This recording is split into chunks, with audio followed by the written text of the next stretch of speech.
बिस्मिल्लाहिर्रहमानिर्रहीम। अस्सलाम वालेकुम नाज़रीन डॉक्टर जे सिद्दीकी।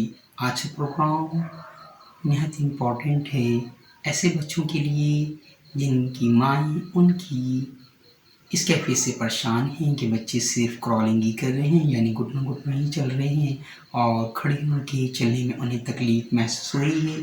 जिसकी वजह उनकी क्या है कि जब वो बच्चे चलना चाहते हैं तो उनके टखने मुड़ जाते हैं और फिर वो दोबारा नीचे की तरफ गिर जाते हैं।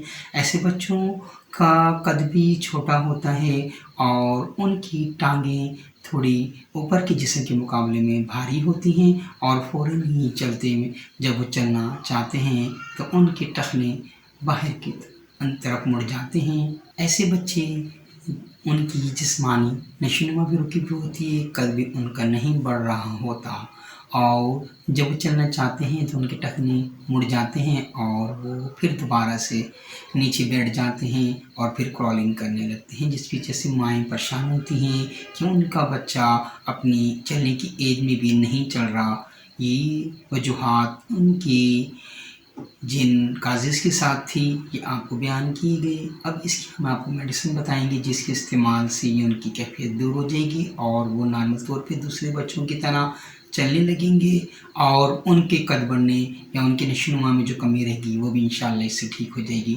आइए प्रिस्क्रिप्शन को नोट कर लेते हैं।